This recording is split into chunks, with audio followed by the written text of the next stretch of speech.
And I can't believe it's somebody's job in this country, I can't believe this, to stand by the door in Walmart when I walk in. And this is all they have to do, one thing they have to do when I walk into Walmart. They look at me, and this is what they do to earn a living. They go, hello! That's his job in this country, hello! Happens in every Walmart, apparently, except for New York City. It doesn't have New York City, wouldn't work there. New York City Walmart, hello! Screw you! That's what would happen. And if you're going to put somebody on the door to greet you, to welcome you to your store, have the common sense to put somebody reasonably attractive. It's actually very difficult to qualify to be a Walmart greeter. Minimum weight requirement, £480. If you want to be accelerated and have a better chance of getting the job, have a lazy eye. It does help. It's not what you want to see when you're going shopping. I'm walking into Walmart, I've got my shopping list here, and hello! Hello! Bring your Walmart! Oh. The one in Port Charlotte today, she had a badge in training. What do you have to do to screw that job up? In training. Okay, Beryl, I'm your supervisor. This is your first day. You know what to do. You know what to do, but then I know what to do. I know what to do. Okay, I'm going to be over here. I'll be assessing you. The first customers are coming. Remember what to do. I'll be watching. I've got my clipboard. Good luck, Beryl. Welcome to Walmart! And I had my Port Charlotte moment at another one of your supermarkets. Yesterday afternoon, I went to Publix. You know this? What's the matter? Do you know Publix, Lewis? Yeah? You go to the Publix in Arcadia? No, you haven't got one there. Well, you're still on Winn-Dixie and Piggly Wiggly, aren't we, in Arcadia? Suddenly Lewis is thinking, why did we sit at the front? I didn't notice the crutches. Are they yours, Lewis? What have you done? What have you done to yourself? You've injured yourself, Lewis. What happened? Or your Achilles tendon? If you don't mind me saying so, for a man who works in medicine, that was rather careless. How did you do that, Lewis? You're playing tennis, yeah? In Arcadia. It's actually called ping pong in Arcadia. So. It's nice to meet you, Lewis. So I did. I go into Publix, right? This will not happen in anywhere else in America. I swear, this is my Port Charlotte, my defining Port Charlotte moment. The incident I will take away with me as my memory of Port Charlotte. I was in 10 items or less. The man in front of me, not even close, 18 items in his cart. That should be a felony, shouldn't it? I thought, I'm not going to let this go. I'm saying something. Excuse me, sir, there is a problem.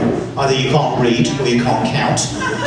You need to move to the next line. This is what he did. This was the Port Charlotte moment. He looks at me and he says, well, sir, if it's such a big deal, if it's bothering you so much, I'll tell you what I'm going to do. Just for you, I'm going to be 2 people. He picked up the plastic divider. The plastic divider that is intended to separate one person shopping from the other. Split his own shopping into 2 loads and paid twice. Oh yeah, you applaud your people! You applaud your people! I can't put up with things. I had a similar thing in England just before I came out on this trip. I parked my car on a double yellow line. You're not allowed to do that in England. I'm outside a candy store. As I'm getting out of my car, there was a fairly large woman coming out of the candy store. And she gets straight in my face. I've never seen her in my life. She goes, "Oi, you're in a car. You shouldn't be on a double yellow line." "Oh, really? You've got a double chin. You shouldn't be in a candy store."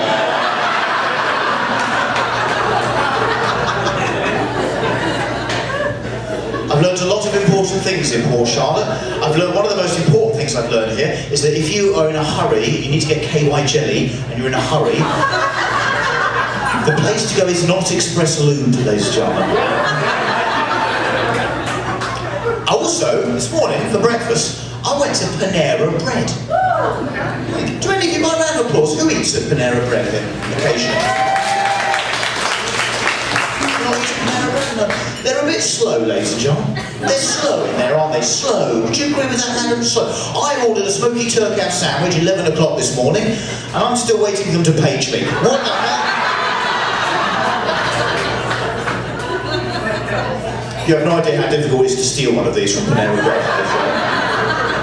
Just for one crummy little joke. I mean, the thing is, you know, when you get 50 yards away from Panera Bread, it starts to beep, you know, I thought they put a tracker in it, ladies and gentlemen. I felt like Jack Bauer. It was extraordinary.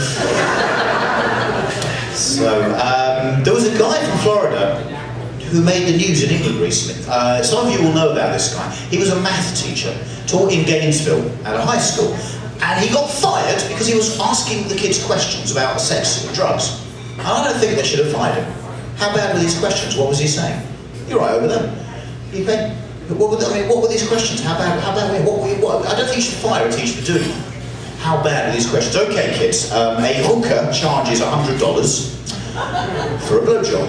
$200 for intercourse, $300 for anything kinky. Last week, one regular customer had 2 blowjobs. The regular customer went back and had 2 sessions of full sex and another 2 of tie me up and spank me. Question, how much did the principal spend?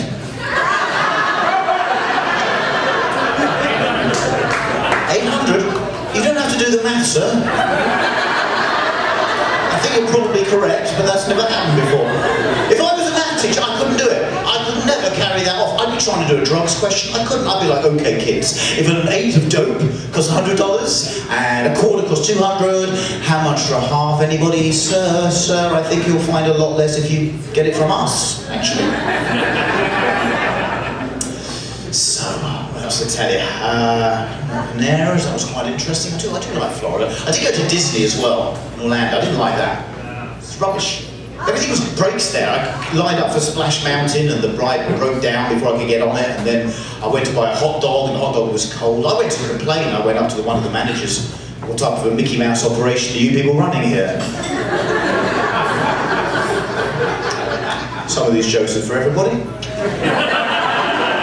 That one just for me.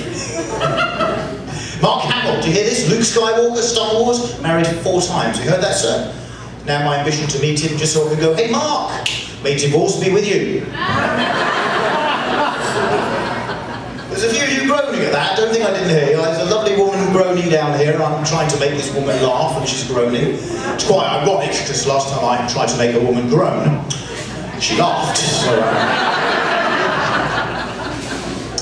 I haven't told anybody this week because sometimes when I tell audiences this, they judge me, but I'm enjoying your company very much. And I will share this particular tale with you, which I do often. When I was in New York, please don't judge me, I went to watch a recording of the Maury Povich show. I was in the studio audience. Do any of you watch this, the Maury Povich? Yeah? Or are you more Jerry Springer and Steve Wilkos fans here? I love that Steve Wilkos. The thing is, we get Maury Povich in England, and there is one type of Maury Povich show that I love. I love it when they get wild teenage girls and they send them off to boot camp. Have you seen this show? It's fantastic. It's always the same. You always get the parents coming out first and they're really stressed. They're like, Maury, we can't cope! She's only 15! She's already slept with over 100 different men! Last year she smoked crack at her grandmother's funeral. Please help, Maury, please! Send our little bitch to boot camp! So the girl comes out and the whole crowd start booing, and I just wanted to be in the audience and be a part of that. I thought it'd be so much fun. Well, we've heard what she's like. Let's meet her. Come on out. Come on, Tiffany. Boo! Boo! That gets Tiffany really pissed. She's like, yeah!